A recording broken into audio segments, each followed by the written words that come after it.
It's time once again to slip into your camo, grab your bow, and join us out in the field for another episode of the Up North Journal, presented by PSE Archery. The Up North Journal crew is knocked and ready to rock for another exciting adventure. So let's step outside and hit the trail. This episode of the Up North Journal podcast is brought to you by PSE Archery, Black Eagle Arrows, Fourth Arrow Camera Arms, Wind Scent Vapor Hunting Scents, Killer Food Plot Seeds, Supplements, and Attractants, Cabela's, Spot Shooters, Antler Action, Family Tradition Tree Stands, and Badass Slingshots. Hey everybody, welcome to another episode of the Up North Journal. Mike and I are back live in the cabin. First time for 2018. Hello, Mike. Hey. Yeah, I'm a little hoarse tonight. You're a little hoarse tonight. Yeah, I haven't seen you since last year. Welcome back. Oh, man. Yeah, so how was your New Year's? Very good. Yeah. It was quiet. Yeah. I've just got a message from my wife saying that I should have brought over some miracle broth for you, that because you sound like you're harboring a cold. Yeah, you're holding out on me on Mrs. DeFall's Miracle Broth? Yes, yes, I am. Nice. But you know what? We're starting off a new year, new show. We got some good news. Speaking of good news, who are we with? Well, first of all, we got to talk about the new channel we're on. That's exactly what I'm talking about. Right. So we are now part of goodtalkradio.com. And let me just give you a little overview of Good Talk Radio. It features TV shows and live streaming programs. They also do other podcasts, and they actually do old-time radio. And it's really cool. It's 24/7, and you can go there and pick up different shows. We are scheduled to go Saturday at noon. Arizona time, Mountain time. Arizona time. 2 o'clock Eastern. And best part is that we think it's family-friendly broadcasting. So go on over to goodtalkradio.com. If you're listening for the first time on there, welcome. So we're syndicated. We are syndicated. All right. So, but other than that, man, also stay tuned for On the Trail. On the Trail this week, yep. I just did the latest episode for that this week at work. That's going to air tonight for those of you in the Flint area on ABC 12 at 11 o'clock news tonight. You'll probably see some video in there. You might recognize some people. It was about our ice fishing trip. Right, exactly. And if everybody remembers, we did some live streaming from ice fishing out on the ice. Yeah. Believe it or not, we actually hit double digits today. Yeah, Woo. yeah, and it's going to actually get out and thaw this week a little bit. But you know what? Going into the new year, we thought we'd kind of take a little wrap up from the end of last year by having one of a great friend of ours on the show, the one and only, the man, the myth, the legend, I like to call him, right. Lincoln Rohn. Hey, Lincoln, welcome to the show. Hey, guys, thank you. Appreciate you having me on. Happy New Year to you guys, too. Yeah, it's good to have you on again. You've been a busy person lately. Yes, I have. you know what? If anybody's been watching Facebook, they're a member of the page. Let's kind of recap what you ended up doing for hunting season, because you shot some magnificent bucks, but one of them wasn't here in Michigan. No, it wasn't. No. And you know what? So you went to Saskatchewan. How did you do in Illinois? Well, we actually did really well in Illinois. We saw a lot of bucks, several shooters, and played kind of cat and mouse with them. Kind of a chess match, so to speak, on our lease, and hunted 13 days down there and came home with no bucks. Wow! But you saw bucks. Yes, yeah. It was one of those deals where I had starting out with the bow. First night down there, as a matter of fact, I saw 7 bucks that were probably 130 inches and up, and in one sit, and I had one at 33 yards, and he's kind of behind me a little bit. Had one bush in the way. He had to basically take one more step, and I would have had a wide open shot. And as luck would have it, he took a left and went straight away from me. Isn't that the way it always works? I never was able to get a shot. Yeah, and that happened to me a couple times. I had a giant 8-point at about 6 yards straight behind me, and I had made a move earlier, like the day before, and he came in straight exactly from the opposite direction I anticipated him to come in from, and 6 yards straight behind me, could not get turned around, and he caught a little, just a little something. And as the old boys often do, he could tell something wasn't right, and he literally backed up and turned and then just walked straight away from me again, and no shot. So I swear those bucks, they get together and they talk about this stuff. They go, hey, watch what I'm going to do to this guy. I'm going to go right up behind him. Right. Right. And just watch his knees rattle for a minute. Yeah. Right, exactly. But it was cool. You know, that's why they call it hunting and not getting. And, right. You know, like I said, we had some great bucks that we saw that we had on camera that, you know, one morning I had just a beautiful 4-year-old, what I would assume would have been an 8-point, comes strolling through. I got all ready, man. I mean, I was ready to rock and roll. He walked right through my wheelhouse. He stops. He looks towards me, and his right side of his horns of his rack is snapped right off just above the G1. Oh, wow. So, obviously, I let him continue on his way. But an old warrior. So, yep. Been battling. Yep.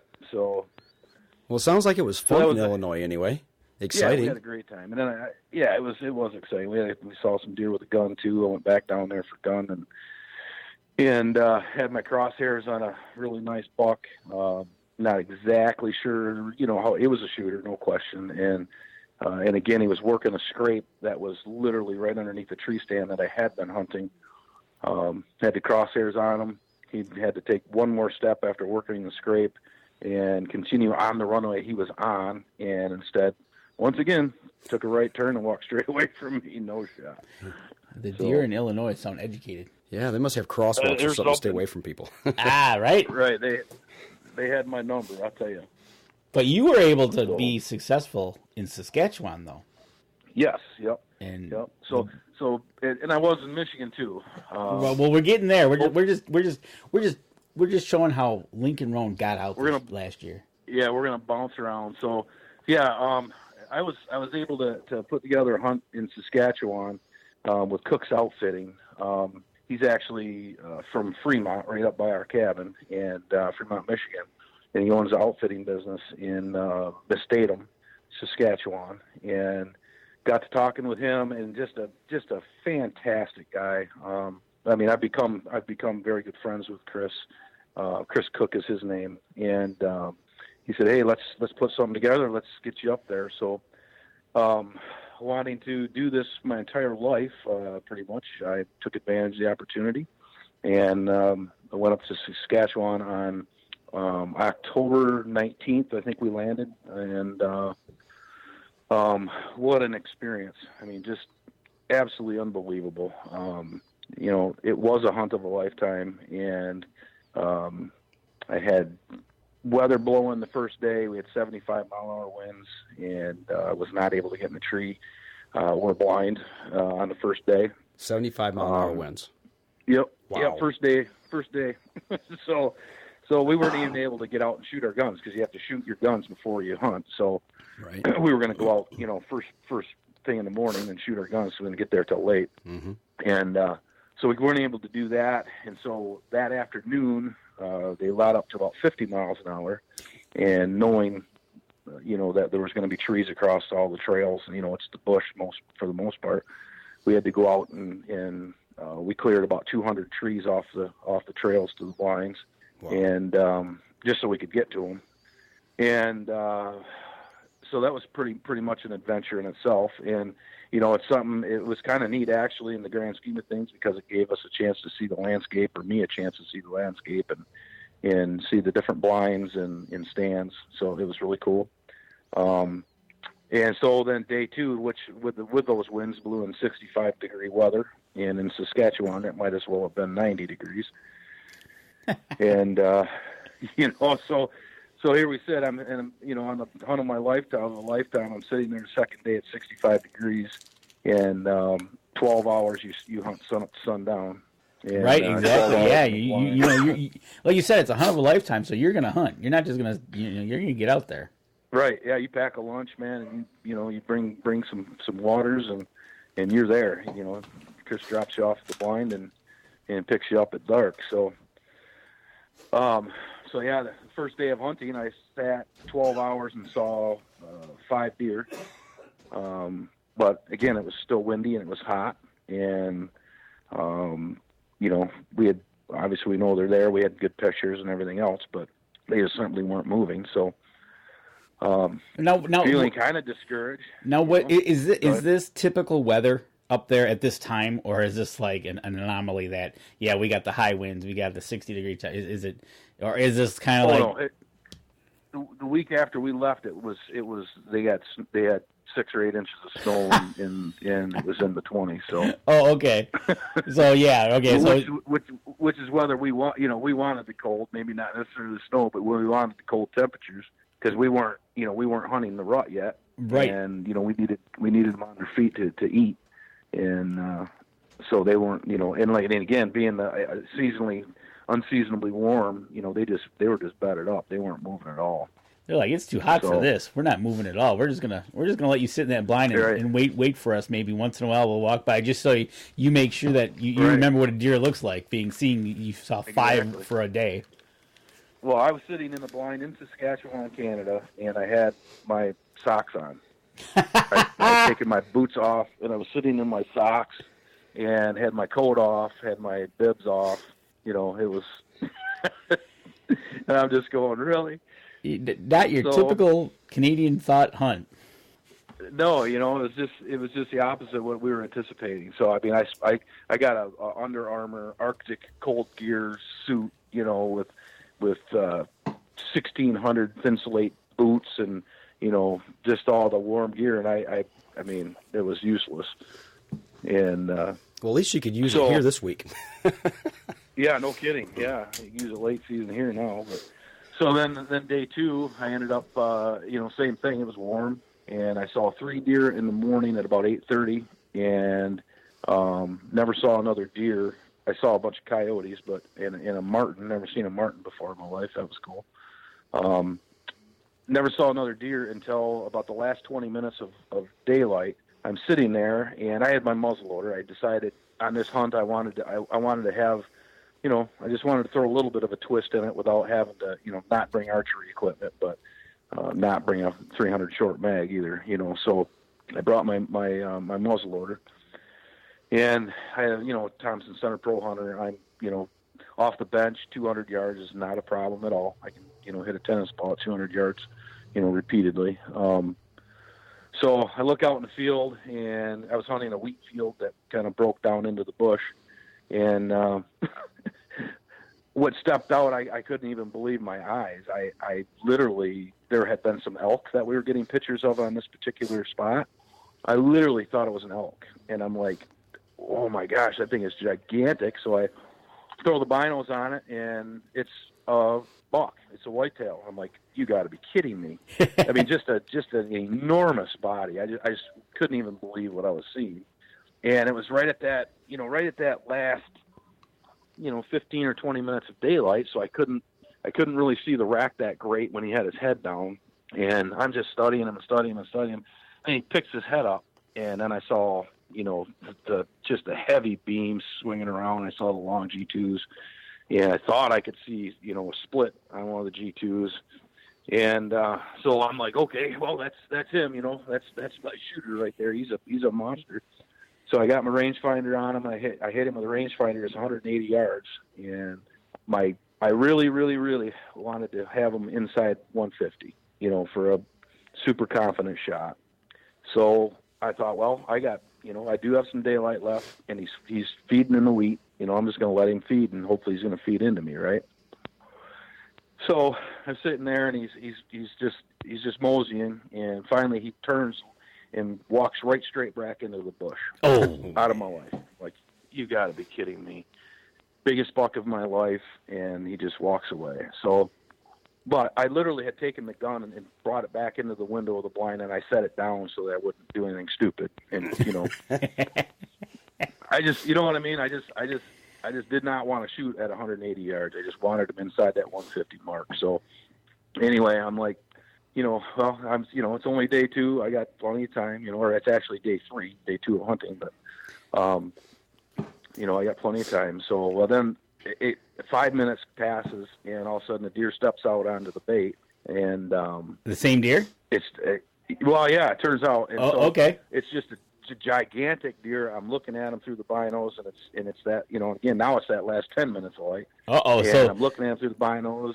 So I can't see. You're getting down to nitty gritty time. I tell you what, Lincoln. Let's take a break right here, and let's get to the next segment, and let's see what happens with this buck. So you gonna leave us hanging? Well, absolutely. Let's just step right out, and we'll be back after this. PSE Archery has always dominated the speed category. Now, the most revolutionary cam system ever to hit the market has perfected the shooting experience. Introducing PSE's Evolve Cam System, featuring extremely high let-off capabilities and the smoothest draw cycle in history. No other cam system has ever delivered this level of total comfort and total control. Experience PSE. Experience performance. Killer Food Plots have been helping property owners for over 20 years create premier whitetail habitat.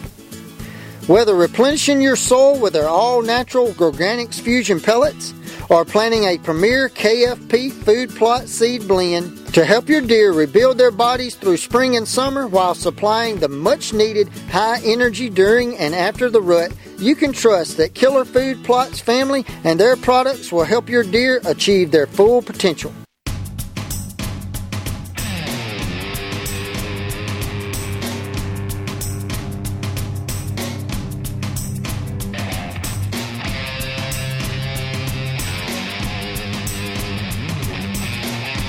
Welcome back, everybody. Second segment of the show. We are on the phone with Lincoln Rohn. We are in Saskatchewan right now. Yeah, well, Charles Barham's not happy with you for cutting us off right before the break like that, he says. Tough. But you know what, Lincoln? Here we are. We're in your third day. You're bumping up right against dark.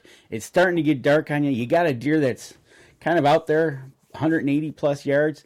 You thought he was going to walk in the first time. It didn't happen. But he turns around, all of a sudden a deer comes into the bait, and what happens?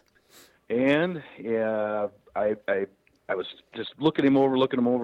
I just could not tell with his head down. I just could not tell if it was him or not. And I thought it was because it was, it was just an incredibly huge deer. I can't even explain to you how big this deer was.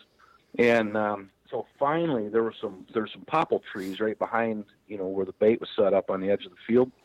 And finally he lifts his head up, and boom, I can see, definitely that's him. I'm like, oh yeah, that's him. No question. So I get the gun out the window, I put my 150-yard mark right on him, and, right, just center mass him right behind the front shoulder. And got set, and I touched it off, man. And of course, the old muzzleloader barks, and deer disappears in a ball of smoke, and smoke clears, and he's gone. So I'm like, well, I was right on him. We'll have to see what happens, So get a text from the outfitter. He's like, was that you? Because he was kind of waiting to come out and get me, And I'm like, yeah, that was me. So he's like, well, what was it? And I'm like, I said, all I know, dude, is the biggest deer I've ever seen in my life. I said, it's a good one. I mean, there's no question, it's a good one. And I said, I'm confident, I'm pretty sure I cleaned his clock, and, I had the 150 mark right on him, and should have put him, should have done his job. So he comes out, he went and picked up Sam, the guy they went with actually first, and then they did about 100 miles an hour across a cow pasture to come and get me, and about hit a cow. Fortunately, they didn't. Yeah, and they get out there, and we get down to the bait site, and sure enough, there's blood immediately. And it was really good blood. And so, I'm obviously feeling pretty confident at that point. Sure enough, we go about 30, 40 yards, and all of a sudden, boom, there's no blood. And we're like, what the heck? And so we did a couple circles, and finally, it was only a few minutes, it seemed like an hour, but I finally found another spot of blood where the deer had taken an immediate left, and took about 3 more steps, and Sam goes, there he is. And I'm just like, oh yeah. So, we go over, I pick him. I was absolutely in awe at the size of this deer. It was basically estimated live weight was about 300 pounds. Jeez. It was just a incredible animal. I don't know. I have some pictures of me standing next to it on the buck pole, and it dwarfs me. You do. If anybody's seen those pictures, yeah, you sit there and you look at it, and it's like, wow. just one of those things, and it's just. Well, I'm talking. Yeah. Mike's going to try to get that picture up, and we'll try to put it on our live stream, show that buck. But so here you are. Okay, yeah. You're now looking at this buck that you saw it a lot out in the hoof. You're now able to put your hands on this animal. You're talking 300 pounds. Just because you did get one here in Michigan as well. What's the mindset that you were thinking? A Michigan buck, and now this buck. Well, this buck was.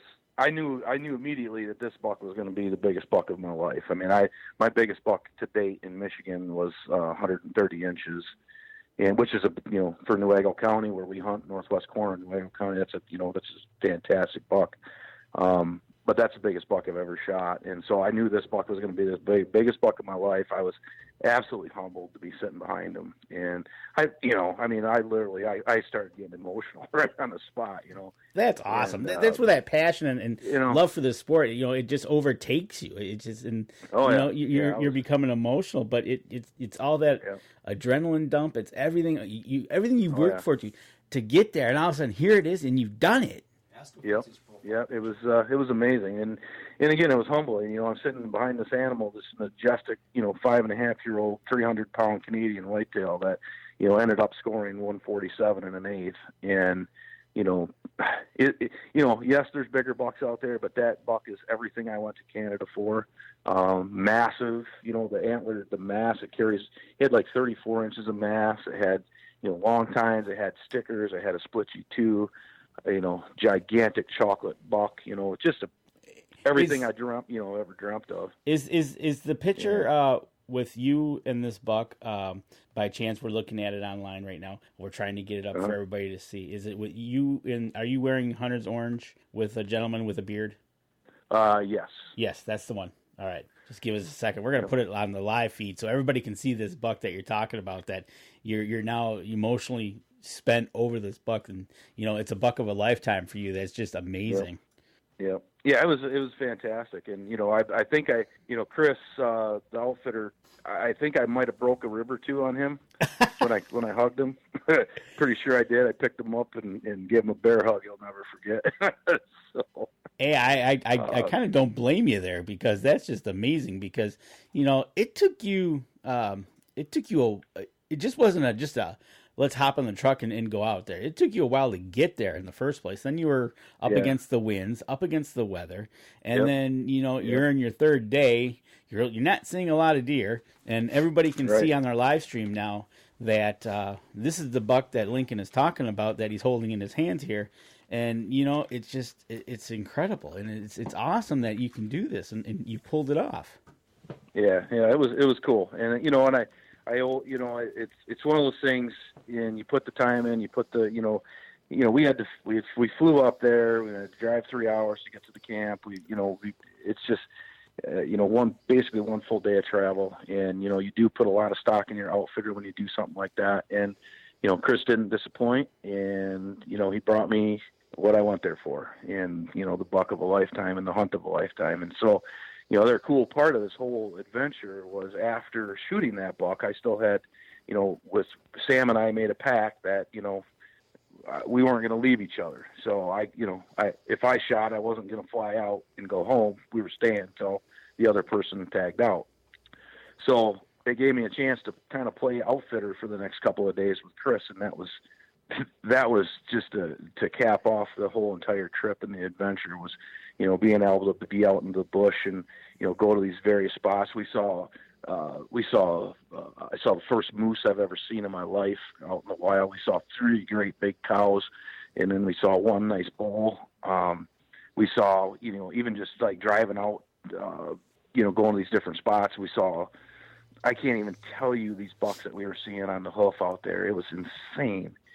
And we went to, we go to a processor to drop the deer off, and, there's moose heads laying there, and it's just something that you just don't see on every day.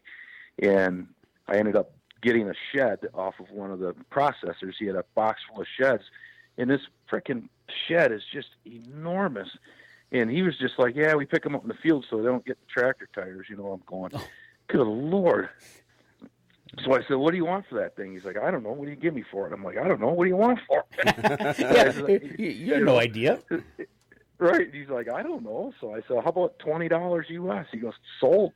I mean, and he has no idea that he just sold me something, I mean, this thing is just so incredible. And I got it, it's on my coffee table at home right now, so. That's awesome. It was something else. That's awesome. Absolutely something else. I know, And that's where kind of we're having you on. We talked about in the beginning of the show, Illinois. Now we talked about Saskatchewan. Yep.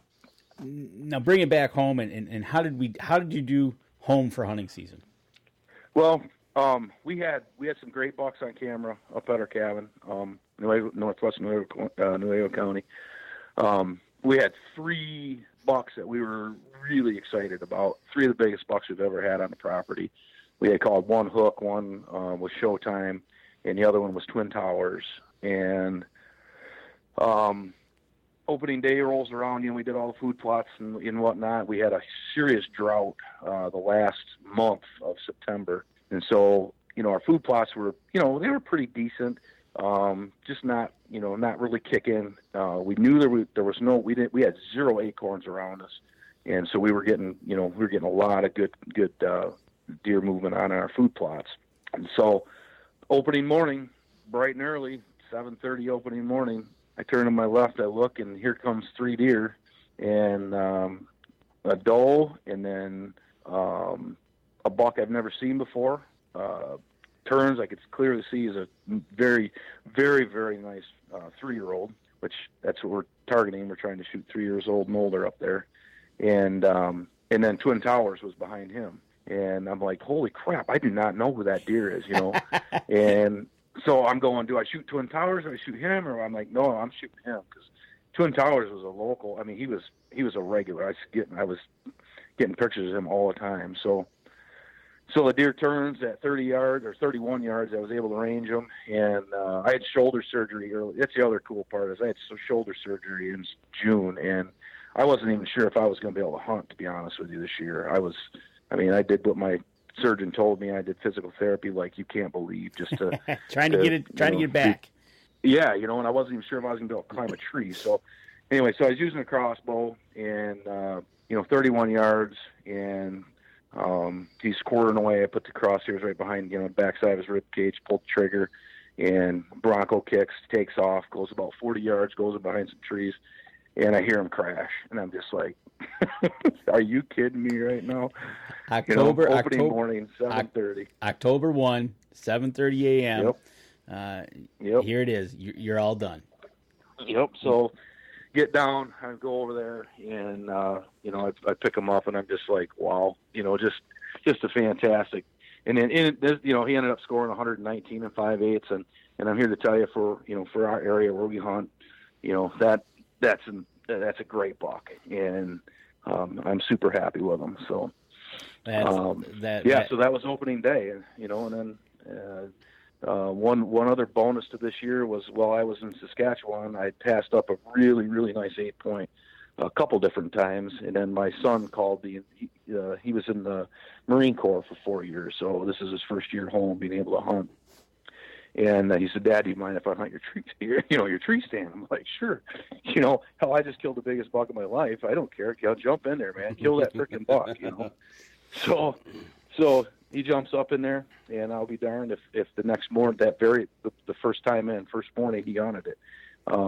That 8-point comes in, 22 yards, smokes it, goes 30 yards, piles up, calls me from the tree stand.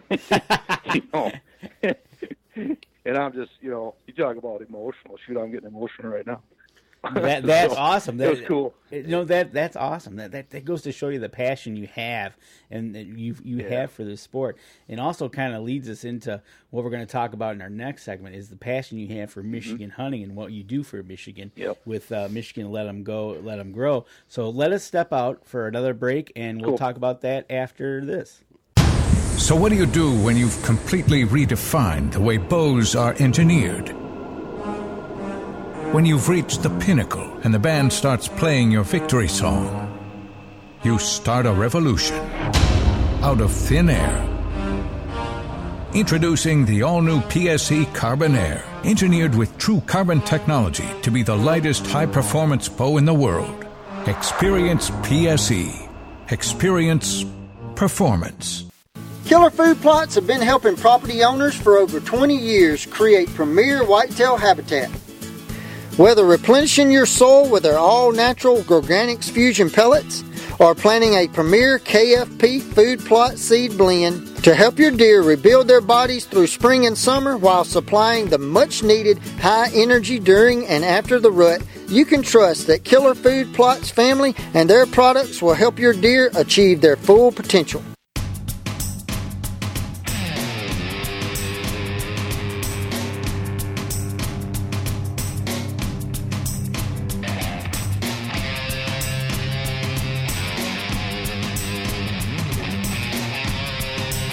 All right, welcome back, everybody. Third segment of the show, first show of 2018. Mike is over in the corner choking. That's why I'm leading the charge here. But we got on the phone with us Lincoln Rohn tonight. Matter of fact, if you listen to the first two segments, you heard about his Illinois experience, his Saskatchewan experience, and then Michigan experience. But one of the big things Lincoln Rohn has been able to do in Michigan was form a group. And on Facebook, Michigan, let them go, let them grow. And I tell you what, you are now at over 30,000 members? Yes. Yep. On that page? 30,000 people are joining this page. Yeah, we've got just crossed over 30,000 earlier, a couple weeks ago, as a matter of fact. We've added about 10,000 new members since deer season has opened. So it's growing big time. That's awesome. And I got to give it a plug. The name is Michigan Deer Hunters. Let them go and let them grow. I was going to say, why don't you tell everybody out there just a little bit about them, where you can find them on Facebook, and just give a background of how you got to be where you are today. Well, I started this group about 6 years ago, roughly, and I had I had done a lot of research on antler point restrictions, and basically, I started the group because of dissatisfaction with Michigan hunting, and that's the bottom line why I did it, and wanted something better for not just myself but my kids, my grandkids, and everybody, and right. So I started this group, and I had done a lot of research on it, on the antler point restrictions, and I had met up with some guys from the LPDMI that were looking at, how the Northwest 12 was put together. And I just started this group to gain support for antler point restrictions, and never dreamt in a million years that, I'd end up where I'm at today. And I've had a lot of help along the way. I've had Dean Smith, who's one of my other administrators, has been with me pretty much almost day one, and I've got a great group of people that are helping now. There's 9 of us total, I think, moderators and administrators, and that's the main focal point of the group, is to get antler point restrictions implemented in the balance of Michigan. It's been a battle. It's been an uphill battle. We've lost some of those battles. I was just going to ask you. I know we talked about it on the show. We had you on the show before, but this past year, at the beginning of the year, you guys were making your public appearances, talking with the NRC, going there before them, traveling over the state to find them, to sit down and talk with them at the public openings, and then lo and behold, come June, when they gave their recommendations, it kind of was a big kick in your gut. Yeah, it was, especially. There's been quite a few things that have happened along the way this year, especially, and we've been working with the DNR right along. I participated in a work group, or a focus group, called the R3 group. It was a group focusing on retention, recruitment, and reactivation of Michigan deer hunters, and through this whole process. Basically, the bottom line was, with all the surveys that we did, this was an expensive endeavor. It was like $160,000 that was spent on these surveys and this process, not to mention, volunteer time and department time.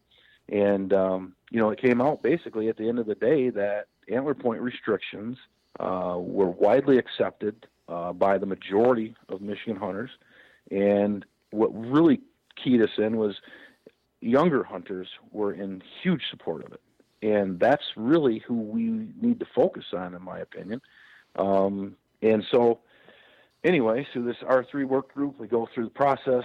We were told that I was flat out told by Russ Mason, and not just myself, but there was another individual that was told this, that we were not going to have to go through this process if it came out, that antler point restrictions were,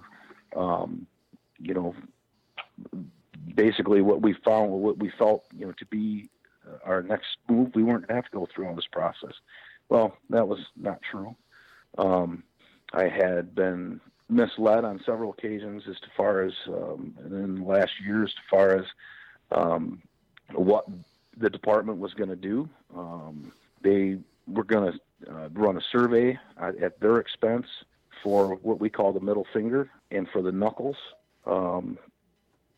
That didn't happen. I was given a bunch of excuses as to why we couldn't do it, and I had this person's word. Russ Mason gave me his flat-out word. I said, we talked on the phone. I said, do I have your word on this? And he said, you have my word. And so I take a man for his word. We go through the process, and it all got snowballed in June last year. I mean, it was unbelievable what happened. We had Chad Stewart at the Scottville meetings. Chad Stewart was testifying to the NRC that all of the data that they had from the Northwest 12 was extremely compelling as far as many different things. Increased doe harvest. It increased doe harvest 12% compared to the surrounding areas. There was it definitely indicated hunter satisfaction.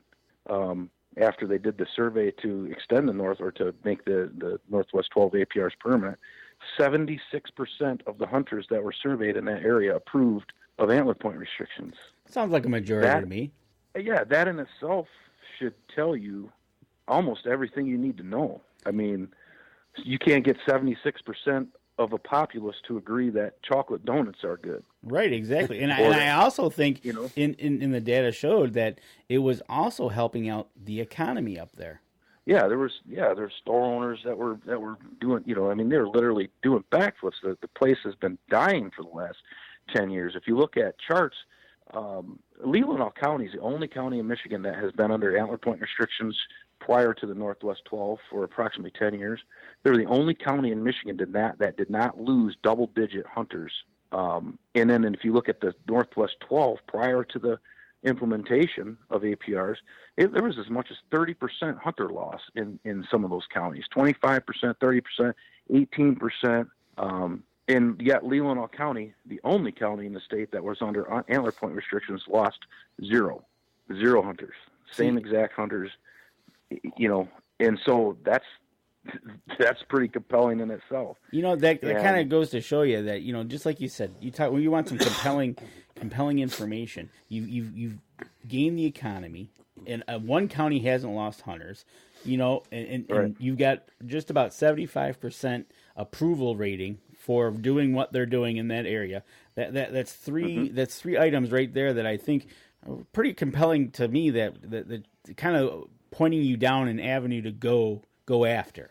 So without question, it is, and then we come to June, and then that happens, and then it's like a setback, and then you I know we watch you guys, we talk, going to these public. It gives you a bad taste in your mouth that the powers that be that sit up there. Well, for people who don't know, Russ Mason is head of the NRC. And the NRC is a controlling body. The Natural Resource Commission is a controlling body who govern the DNR. Yeah, actually, Russ Mason he's the actual chief of the Wildlife Division. Chief of Wildlife, okay. And I didn't know what his exact title was, but Yeah, so he, and again, I've been in constant contact with the DNR, over the last several years, but especially in the last 18 months. And even after the Scottville meeting, he's made me promises. He's asked me for some time until some of these, CWD things could be worked out, blah, blah, blah. And then he has not followed through with anything that he has promised me. And I shame on me, for trusting somebody that I figured out as an absolute politician and no other. That's all I can say. Right. Well, without editing, yeah. Right. And, I was misled on several occasions. He didn't carry through with some of the things he told me. And then to add insult to injury, he published an article recently in the Michigan Outdoor News, totally second-guessing the department's own data. I mean, all of the data that we use and that we, and it's been fact-checked, and, all of this data that we use that supports antler point restrictions comes from the Department of Natural Resources. Right. So, then he comes on and writes this article that, that we indeed don't have, or we have just barely a majority of hunters wanting APRs. Well, the way they calculate that, they take out the no opinions because those people have no opinion. Right. So it actually gives you a 64% approval rating for APRs. Through this art, in last year, there was 250,000 people in Michigan were surveyed specifically about antler point restrictions, and 64% said that they would approve of them. So, okay. So here we are. This wasn't an interview of Russ Mason. This was his own words. This was his article. This was his article to write. And he wrote this article. Yeah, he said so. Yeah. So he said all this. It into Michigan Outdoor News. Right, exactly. And he writes this, and the first paragraph about CWD and APRs not being compatible, and from that point on, I was like, wait, time out. And it's kind of funny. Right. You talked about something that in the Northwest 12 that is very important, and people should know this because they increase their doe shooting, right? Yep. And matter of fact, Mike was at that rendezvous last night, and they said about increasing their doe shooting. Yep. So it's playing right into kind of they need you to shoot more does. Yep. So why don't you do something to shoot more does? Yeah. So there's a lot of information given last night in support of whether you want to call it APRs, whether you want to call it QDMA, whether you want to call it doe harvesting, whatever name you want to put on it. All this goes together, and it all works to combat disease. And the facts are there to prove it. I mean, we were given information last night that was given the first time it was made public. This is going out for a peer review, and it's going to be published this year. This stuff's been this person that's got this info has been studying this for years. It's not his first rodeo. It's not his first rodeo. They've been doing this for 21 years, and that what he shared last night was incredible, and that's the other thing that really APRs are actually very compatible with combating CWD because of the exact fact that it does increase doe harvest.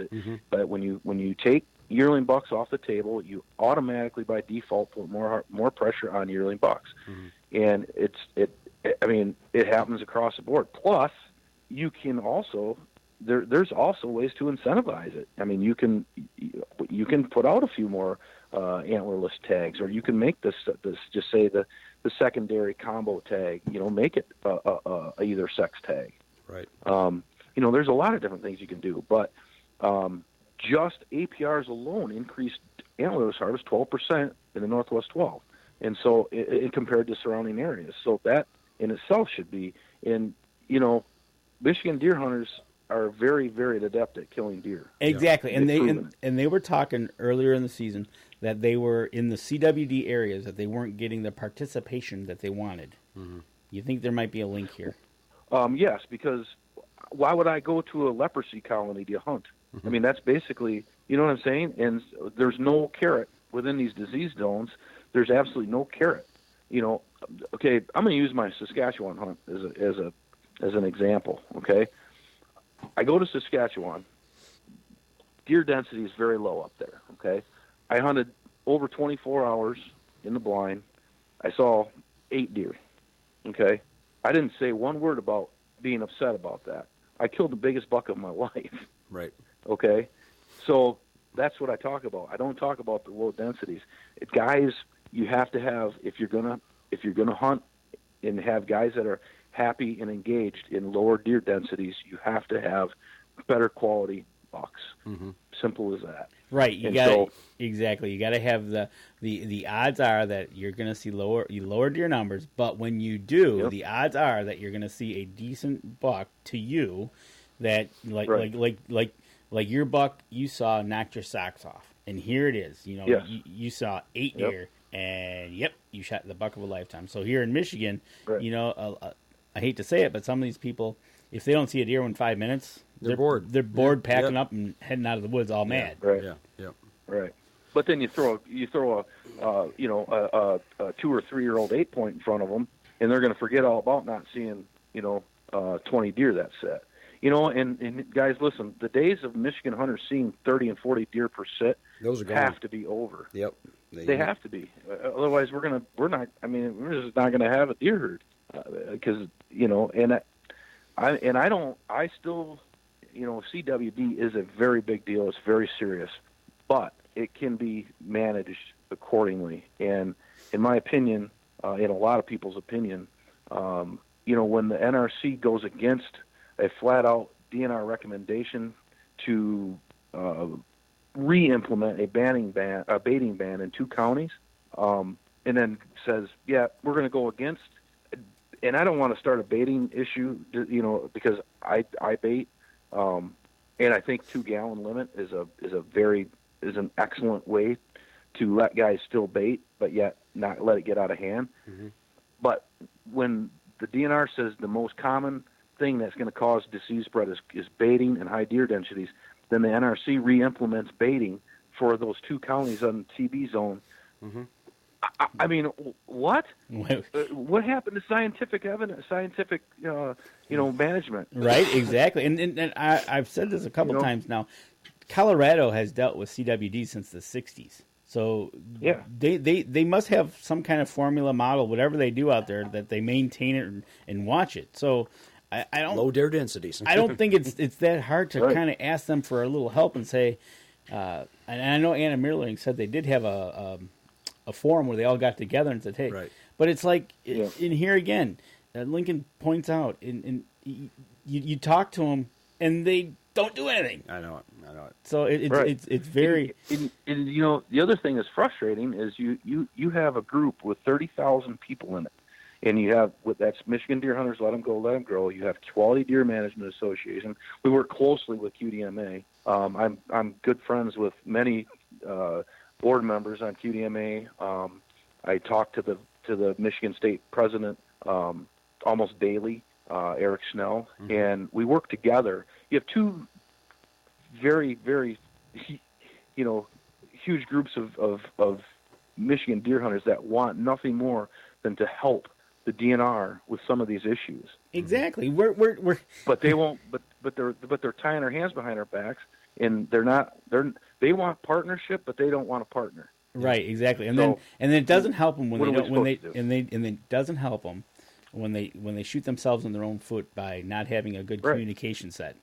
Right. So, you know what? Yep. We're running up onto our last break. Give us 1 minute. Let us step out, and we'll be back after this for our last segment. I shoot PSE because I like 1 pin to 40 yards. I shoot PSE for the perfect combination of feel and performance. I shoot PSE because you can shoot lighter poundage and increase arrow speed. I shoot PSE for the fastest bows on the planet. I shoot PSE because my livelihood depends on my bow. I shoot PSE because better engineering makes a better bow. I shoot PSE. I shoot PSE. I shoot PSE. I shoot PSE. Experience PSE. Experience performance. Killer Food Plots have been helping property owners for over 20 years create premier whitetail habitat. Whether replenishing your soil with their all-natural Organics Fusion pellets or planting a premier KFP food plot seed blend to help your deer rebuild their bodies through spring and summer while supplying the much-needed high energy during and after the rut, you can trust that Killer Food Plots family and their products will help your deer achieve their full potential.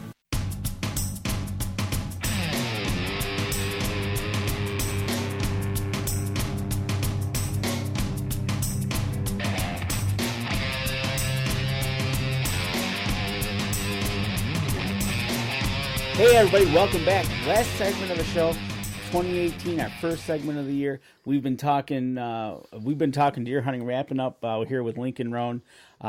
We've now come back to Michigan. We're talking about Michigan, Michigan's Let 'em Go, Let 'em Grow group that he's heading up, 30,000 members strong.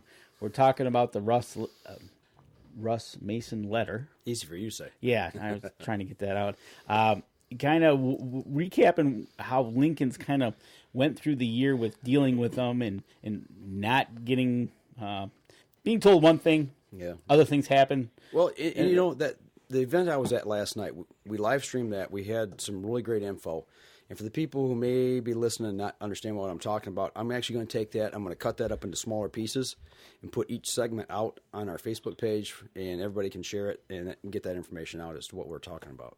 Right, exactly. So, but just before the break, we were talking about trying to help the DNR. But Lincoln, you got some information you want to talk about the doe harvest, which they said we need to shoot more does. Right on.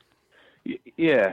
So the average, I think, our does shot per buck. We're one of the few states that actually shoots more bucks than we do does. And you know what? Not to interrupt you, but that is one thing. Sure. Kip Adams, QDMA, that was one of the first things that he pointed out and said, you know what's really strange, you guys? I looked at data and you guys don't shoot any does. Right. Hint, hint. Right. Yeah. It's become and it's ingrained in our tradition that we shoot bucks, and we need to change that. And hey, listen, the tides are changing. We are doing better, but antler point restrictions is going to speed that process up 20-fold. And so we shoot more bucks than we do does. We shoot 0.8 does per buck statewide. We did a survey with QDMA and Michigan Deer Hunters, Let 'em Go, Let 'em Grow members, and our members shoot 1.4 does per buck. So almost twice the statewide average. And I say that because by and large, people that are in support of antler point restrictions are also very tuned in with, their deer herd. They have goals that they've set. They have, they're working on managing their herd. And, if we don't start eliminating one of the things that the department likes to bank on is that older bucks have a higher prevalence rate than does.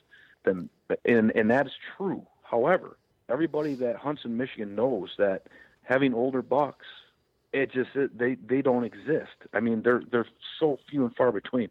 We don't have. Okay, so the prevalence rate is higher in older bucks, but we have 150 times more older does than we do older bucks.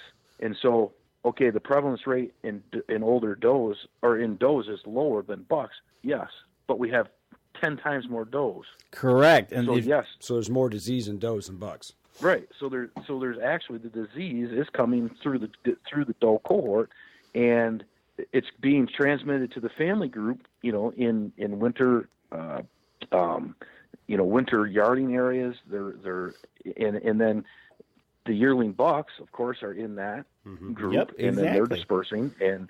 The older does are kicking them out of the area, so they're traveling on. So we have to start shooting does, and we have to do a better job at it, and we have to really, really be mindful of targeting older, more mature does. And through the data that was shared last night, that is compelling to say.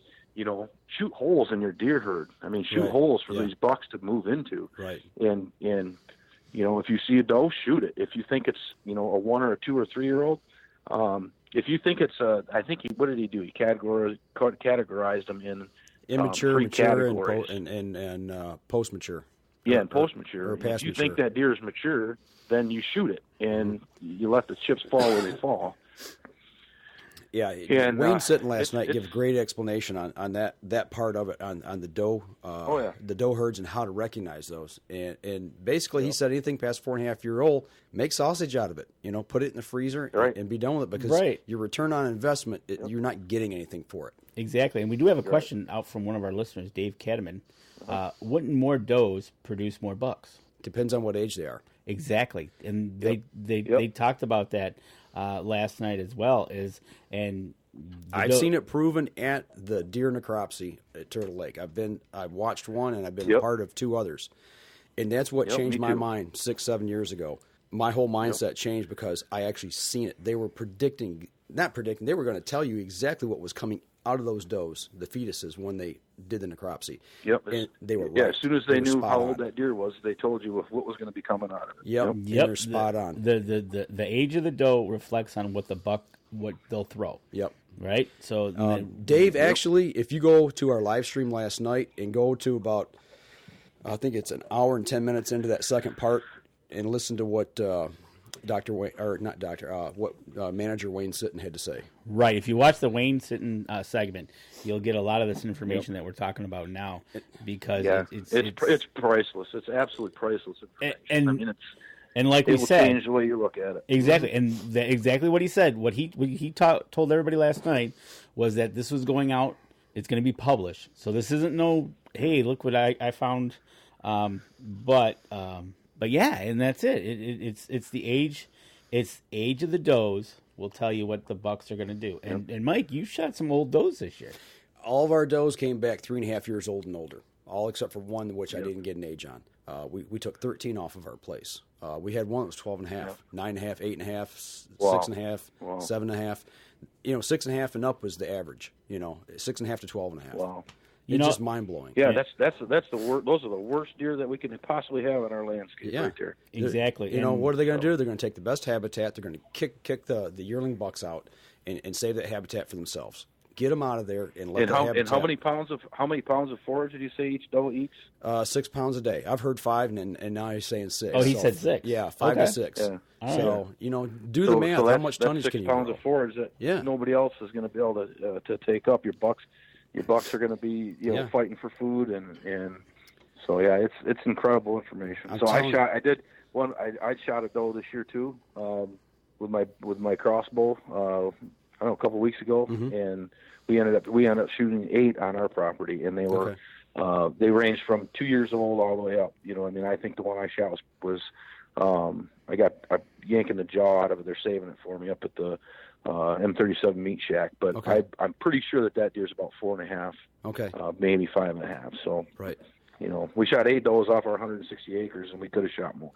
Yep, that's the way. And the thing is he said once you start shooting does, you can't let up. The math and the science support what he's talking about. I'm telling you guys, you need to go watch this interview. I'm going to cut it up this week, hopefully before we go to ATA, and put it back out there in that short version, so you don't have to watch 2 hours plus of that. And Brandon's got a point here up on Facebook. It's tough to kill the doe numbers we need to taken out when we're allowed one doe tag in our area. I always try to fill combo tags with does. It does. If I don't kill a mature buck. Yeah, I shot my doe with my combo tag. Right, exactly. I didn't draw a doe tag, and I had a conversation with Russ about that too. I said, "You're screaming at us to shoot more does, but I can't draw a freaking doe tag for New Idaho County." Right. Are you kidding me right now? Right. And you're going to send me one in the mail? And then what I'm facing in the UP right now is I can't shoot any does because the deer numbers are really down, according to the DNR. And they're worried about CWD coming across the border because it was within 30 miles of the Michigan border up there. But yet, don't shoot any does because we're telling you that the numbers are down. Well, that's a catch-22. Andy Eberhardt says that equates to about 2 tons per year per doe or per deer. Okay, so think about that. 2 tons. How much forage can you grow on your land? Natural browse up where we're at in Elkhorn County, our carrying capacity is about 10 to 15 deer per square mile. what did our last count? We've got a section, 640 acres. That's a section, and we've got roughly 150 to 200 deer on our property. So what kind of tonnage do you think we need to produce? I mean, come on now, really? Right. And that's the reason our browse line is so high. You actually, to be optimal, you want to be under carrying capacity. Yeah. You don't want to be at carrying capacity. You want to be, actually considerably under carrying capacity. Absolutely. So, yeah. If nobody else takes anything out of this whole entire podcast, take it to the bank that you need to watch that video that you guys are going to post, because it's incredible information. So yeah, it changed my mind. Like I said, 5, 6, 7 years ago when I went, and I went 2 years in a row, and I seen it with my own eyes, and it's just it made complete 100% sense to me. What they're saying is true. When you can actually see it for yourself, it changes your mind. It really does. So yeah, and I totally agree. Last year. I knew when they were flopping deer up on the counter. You knew darn well when he said it's 3.5. You knew what you were going to see. Yep. And if there was an 8-year-old, you knew what you were going to see. It's like, every time. Yeah, isn't it amazing? So, it's like, these guys know what they're talking about. They've done this for over 20 years. Exactly. And Dave Cadman says on Facebook, if the DNR doesn't address the issues, then it's up to us hunters. Thank you for creating the awareness. Well, that's the whole point of having Lincoln on. Yeah. And getting the word out through Let 'em Go, Let 'em Grow is creating that awareness. Getting the word out that, APRs can help with the CWD. It all works together.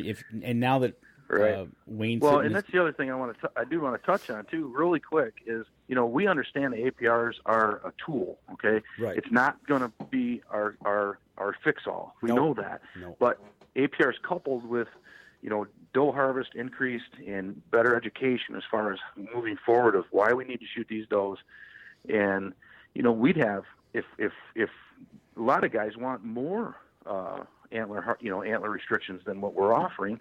And we'd have another 15,000 people on our page if we were, asking for an age requirement.